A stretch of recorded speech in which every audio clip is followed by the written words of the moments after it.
Yes. Is there anything more fitting in the world than Dan Nainan being arrested at a comedy club? Oh, it's like someone is punking me, but it lasted all week. That's what this is like. That's what a joyous thing has happened. Oh, unbelievable. Welcome to the show, everybody. It's the Rob and Joe Show. As you know, we do the show on Skype, and Skype was messing with us tonight.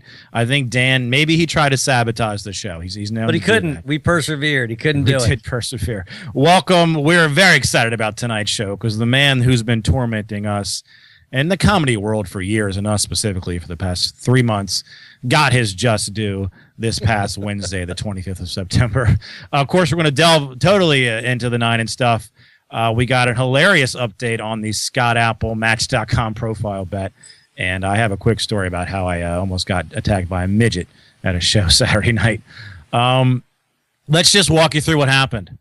Dan, as you know, he's the worst comic of all time. We've been having fun at his expense, and he's been emailing us constantly, pretty much every day for months, telling us. Can I start out before pre-show? Dan actually sent us an email, and it said, he says ha ha ha, but it lasts it's like 2 pages long, the ha ha's. It's a very maniacal, weird way to type it. He goes, neither one of you will ever headline the Improv. Now, headlining the Improv for him is getting booked on a charity show where he didn't get paid, right? And you know, he makes $20,000. Getting booked by the charity, not by the club. Right. And then he got booked by the charity. He didn't get booked by the club. The club, of course, won't work him because he's horrible and he's nuts. It's the worst combination of things to be, right? Right. You don't want to be horrible at comedy. Plenty of comics are nuts, but you can't be horrible as well. That won't work. You're unbookable at that point. So even if he wasn't horrible, the DC Improv will never book him because of his past issues with Robert Schimmel and other comics. So my guess is that he can't even walk in there now. That would be my. I mean, even as a fan of someone, right? He's not even let us see a show there. I don't think he can. Okay.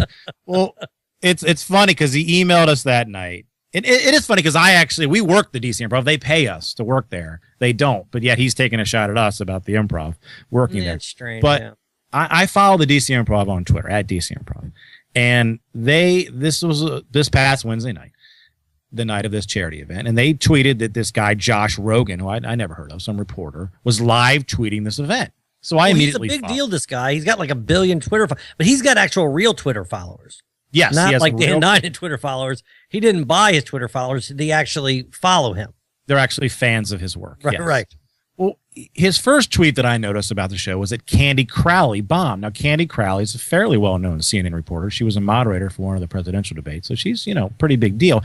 And the fact that he mentioned that she bombed excited me because I figure, well, he's telling the truth, which means when Dan goes up there, pull punches, right? Yeah, he's going to say the truth about Dan's awful act. So I'm following this real time, and I'm just hoping that Dan will bomb and this guy will mention it, and I'll retweet the hell out of it. So his first tweet, Dan Nainan was funny until he dusted off his 2005 Katrina jokes in a gratingly bad GWB George W. Bush impression. Now, boom, I'm happy. Yes. That tweet, is the very retweet, favor. Yes. That's the very first thing. When I spoke about Dan the first time, that's the first thing I said. His jokes are a decade old. Remember, that's the very first thing that I said about him. But of course, I'm in comedy, so a lot of times that's lost on people where they get up there, they're doing fart jokes, they're doing Christopher Walken impersonations, Morgan Freeman impersonation, every hack thing you can do, McDonald's jokes or whatever. Then he gets up there. So a lot of times that's lost on people because they're like, oh, yeah, farting is funny, right? And then they start laughing. But this guy immediately recognized, all right, this guy's a hack. He immediately recognizes it. Right? Next tweet, a few minutes later, Dan Nainan makes his umpteenth joke about how Asians can't distinguish between letters L and R, election, erection. We get it. I'm ecstatic now, okay? The night is mentioned perfect. By us on this show. That's the first thing that I said about it. I go, he made 2 jokes about his mother. It's basically a racist joke, but he's allowed to do it because he's Asian, right? But he did the same joke 3 times talking about a donut grazed. I mean, that was the very first thing that I was critical about. Same formula. So at this point, I'm happy that Dan has went up there and he's told his awful jokes, and this guy is mentioning it and making fun of him. Very next tweet, that's when the world changed for us. Dan Nainan just punched me in the face. Not a joke.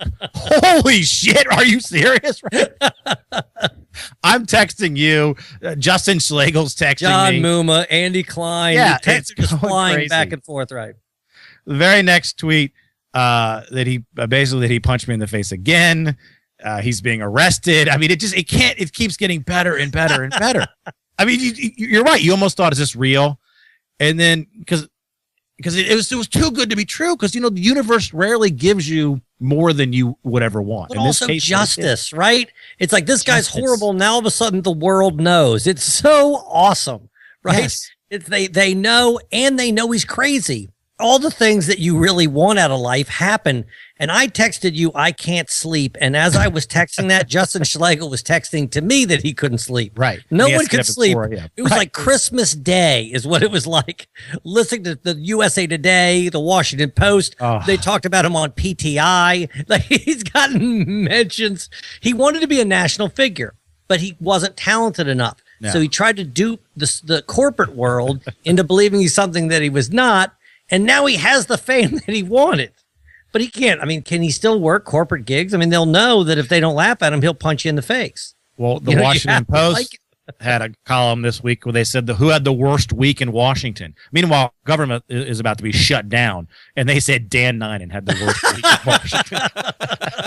Yeah, when you're getting the reason that they're hiring a clean comic at a corporate gig because they want no drama. Well, guess what? You know what's worse than saying fuck on stage is punching someone in the audience in the face. That's worse. It's worse by a factor of a lot. Exactly. And what I do love is that he's coming to the defense of people like, for example, Ralph Nader. Like, this guy ran for president. I think he's used to criticism. I don't think you need to go. But who is anybody buying that story? It's a ridiculous story. I am disappointed. I understand Nainan. What he's saying is that what can I say at this point? So he has to say, well, I have to be the hero here. How can I do it? I walked off stage. I was such a crybaby that I punched a guy in the face. By the way, no marks. This guy was unaffected by this punch. Okay?